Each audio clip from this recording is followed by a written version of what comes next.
So I then entered into a very long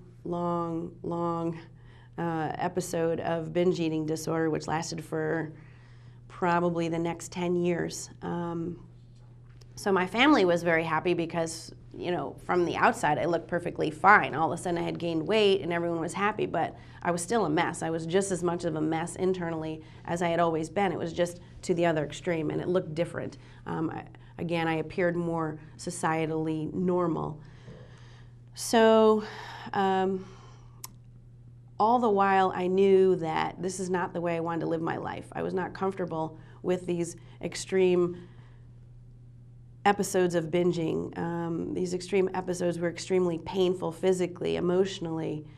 So after college, I then moved back to Ulster County, and again, still had this, and I'm thankful for it, but always had this deep perseverance that I knew my life could be better. I knew that this was not what my life was supposed to be. I wasn't supposed to have my whole life be revolving around food, what I was eating, what I was not eating. Was I eating too much? Was I eating, you know, everyone out of house and home? Was I sneaking food?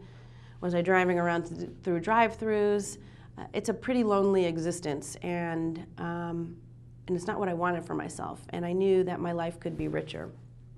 So I had then kind of gone in and out of therapy and was feeling hopeless, and then hopeful, and back and forth, back and forth.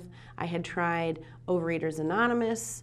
I had joined some support groups, and then I met my therapist, Andrea, about 5 years ago. And when I called her up on the phone, I remember what my comment was. My comment was, I want to work with someone and work with someone with a non-diet approach.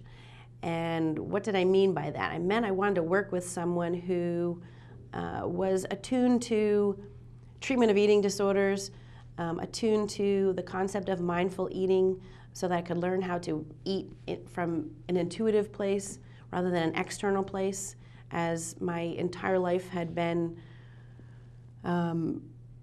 more so gathering information from outside of myself, and how I felt about myself, and therefore that, you know, always connected to food. So when I made that phone call to my therapist, Andrea, she had me come in, and we met, and at first I was like, I wasn't really sure how this was going to work. You know, again, this was probably, I think, the 5th therapist that I had worked with over a period of, 20 years, but I thought, geez, is this person going to be able to help me?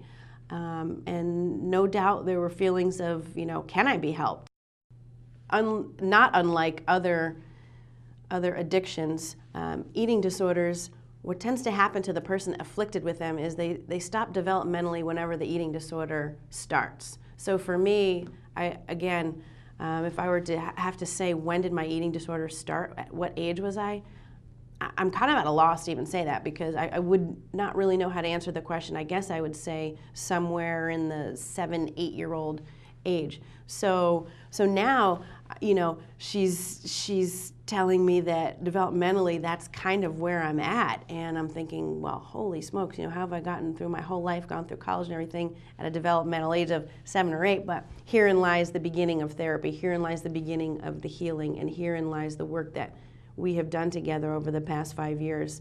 When people ask me, what has worked and what has not worked, it's easier for me to say what has not worked as far as treatment is concerned. I was not fortunate enough to ever go to a treatment facility. And mostly that was because of, again, back in the 80s, those facilities were few and far between. They were probably mostly in hospital settings. So, there really wasn't any access to them, number one. So I didn't have that advantage to go to a treatment facility, because I think that would have escalated my recovery probably a lot.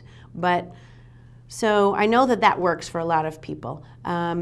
Again, what worked for me was starting to work with someone who could see what my issues were, who could kind of just see where I was at, and my therapist, Andrea, has often told me the day that I walked into her office, when I sat there across from her in the chair, she looked at me and she saw a child in this adult woman's body. And that was the work that we did, was actually working with the ego states, the parent-adult-child ego states, and that was primarily the therapy that we did. Again, getting back to what doesn't work. What doesn't work is people telling you to just eat when you're anorexic. I can tell you that. It's so deep-seated. There's so much fear there. There's so much anxiety. There's just so much other stuff going on that it's just not that simple to just eat. First of all, I'm terrified. I was terrified of gaining weight. What also doesn't work is, the pressure, I think, that my parents were putting on me. Again, they were desperate. They didn't know what to do. They had no idea what to do. And, they're looking at their child who was, at any point, could have been on the verge of death. And thankfully, that didn't happen. Thankfully, my health has not suffered, which is not the case for many young women and men who suffer from eating disorders. A lot of them have serious health issues because of this, so I'm very thankful for that. Where am I today? I recently heard someone say that recovery is similar to, the path of recovery is similar to an EKG, and if you know what an EKG looks like, it's up and down. And the goal, she said, is that the high points or the troughs in between get longer and longer. In other words, the time in between the low points is longer and longer. And I think that's really true. I think that's really true for me. My recovery has not been a straight line by any stretch. It has been up and down.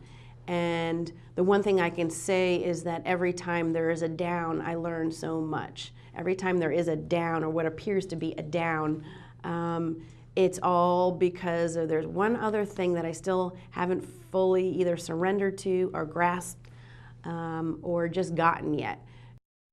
For me, figuring out who it was that I am, irregardless of everyone around me, was a huge part of my recovery. So getting back to, again, where am I today?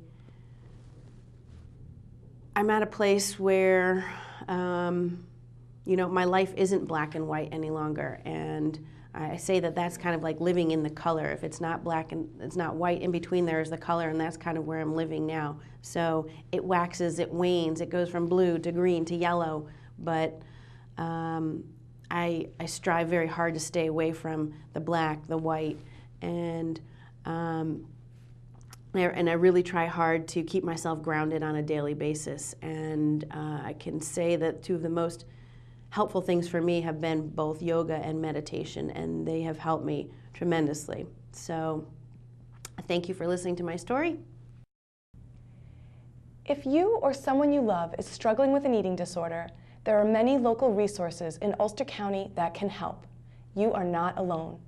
The Ulster County Eating Disorders Coalition was created in 2007 in response to the lack of adequate support in the county at that time.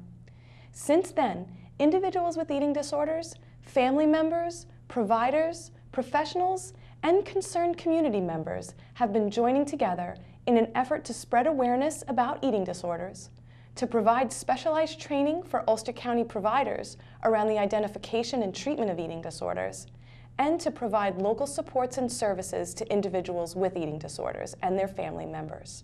If you would like to join the Ulster County Eating Disorders Coalition or find out more about the supports and services available, please call MHA, the Mental Health Association in Ulster County, at 845-339-9090 or visit www.eatingdisordersny.com.